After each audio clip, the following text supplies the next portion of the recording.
জাল ওষুধ হাসপাতালে ঢুকছে এবং দিনের পর দিন নির্দ্বিধায় তাই ব্যবহার হচ্ছে জেনে ফেলা। মেডিকেল বর্জ্য থেকে সিরিঞ্জ, রক্তের পাউচসহ নানা জিনিস বিক্রির কালোবাজারি ধরে ফেলা।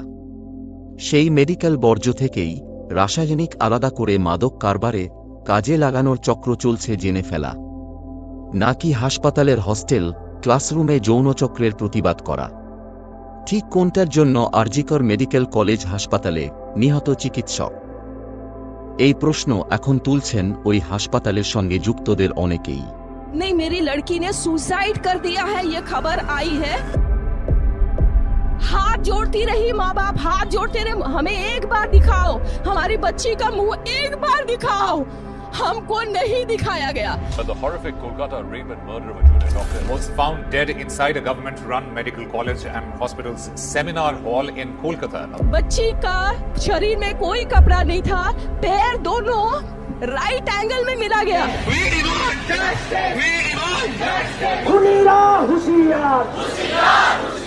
चश्मे को कूटा गया, जिसकी वजह से आंखों से खून निकल गया, गला दबाकर मारा गया।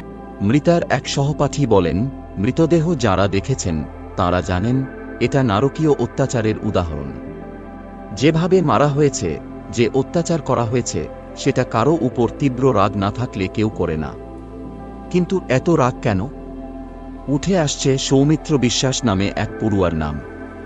আরজিকরের হস্টেল থেকে চিকিৎসক পড়ুয়া সৌমিত্রের মৃতদেহ উদ্ধার হয় 2011 সালের 25শে অগস্ট।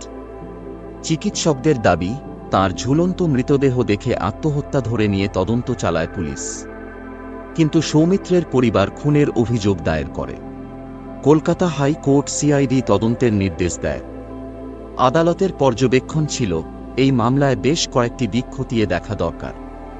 চিকিৎসকদের দাবি, মূল দিকটি ছিল হাসপাতালের মধ্যে যৌনচক্র। এক চিকিৎসকের দাবি, সেই সময়ে আমি আরজিকরের ছাত্র। আমরা জানতাম সৌমিত্রের মৃত্যু শুধুই আত্মহত্যা নয়। হাসপাতালের ক্লাস ঘর, সেমিনার রুম বা হস্টেলে সেই সময়ে যৌনকর্মী নিয়ে আসা হতো। যৌনকর্মীদের দিয়ে ভিডিও শ্যুট করানো হতো। এরপর সেই ভিডিও ছড়িয়ে দেওয়ার বড় চক্র চলত। তৎকালীন হাসপাতালের কর্তারা সবই জানতেন। এমনও হতো, যৌনকর্মী জোগাড় করতে না পারায় ব্যবচ্ছেদের জন্য রাখা মৃতদেহের সঙ্গেই যৌনতা চলছে। সেই ভিডিওয়ে মৃত মানুষটির মুখের জায়গায় বসানো হতো কোনো অভিনেত্রীর মুখ।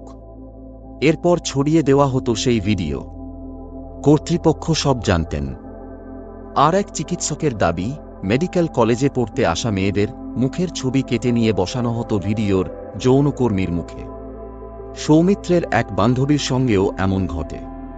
তার জন্মদিনের কেক কাটার ছবি থেকে মুখ কেটে নিয়ে বসানো হয়েছিল একটি ভিডিওই। সৌমিত্র প্রতিবাদ করলে কত রকমভাবে যে ওকে শেষ করে দেওয়ার হুমকি দেওয়া হয়েছে বলে বোঝানোর নয়। শেষ পর্যন্ত সৌমিত্র আত্মহত্যা করেছিলেন নাকি তাকে খুন করা হয়েছিল স্পষ্ট হয়নি। চিকিৎসকদের অনেকেরই প্রশ্ন, এই তরুণীও এমনই কোনো চক্রের খপ্পরে পড়েছিলেন কি?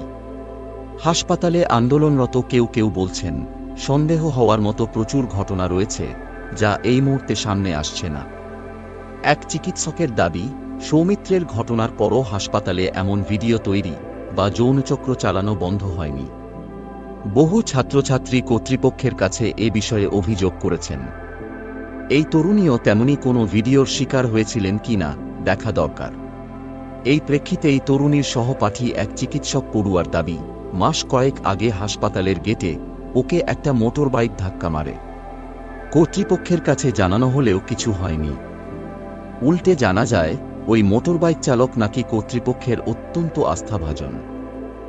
আমার বিশ্বাস, ওই ঘটনা এবং কোনো পদক্ষেপ না হওয়া আসলে ছিল ওকে ভয় দেখানোর কৌশল। আন্দোলনকারী আরেক চিকিৎসকের অভিযোগ, সৌমিত্রের মতো ওকেও ভয় দেখানো হয়েছিল। স্বাস্থ্য ভবনে অভিযোগও জানিয়েছিল ও, কিন্তু কাজ না হওয়ায় সোশ্যাল মিডিয়ায় সব ফাঁস করে দেওয়ার ভাবনাচিন্তা চলছিল ওর মধ্যে। হাসপাতালে শিশুদের জরুরি পরিস্থিতিতে দেওয়া দামি ইনজেকশনের কালোবাজারির অভিযোগও উঠে আসছে। কর্তৃপক্ষের সমস্তটাই নাকি জানা। অভিযোগ, ওই ইনজেকশন নকল বলে রিপোর্ট এলেও কিছুই করা হচ্ছিল না। তরুণী কি রুখে দাঁড়িয়েছিলেন এর বিরুদ্ধেই? ঘুরছে প্রশ্ন। সূত্রের খবর, সম্প্রতি আরজিক্রেই মেডিকেল বর্জ্য প্রক্রিয়াকরণ নিয়ে একটি টেন্ডার ডাকা হয়েছিল। সেই টেন্ডার পেয়েছেন হাসপাতাল কর্তৃপক্ষের মধ্যে এক অত্যন্ত প্রভাবশালীর ঘনিষ্ঠ। তবে টেন্ডারের শর্ত অনুযায়ী ব্যবহার হওয়া সিরিঞ্জ, রক্তের পাউচ বা অল্প কাজে লাগা কোনো অন্য সামগ্রী আসলে যেখানে যাওয়ার কথা সেখানে তার বেশিরভাগটাই যাচ্ছে না বলে অভিযোগ। তাহলে যাচ্ছে কোথায়? তরুণীর এক বিশেষ বন্ধুর দাবি, সেটাই হয়তো জেনে ফেলায় এই ঘটনা হয়েছে।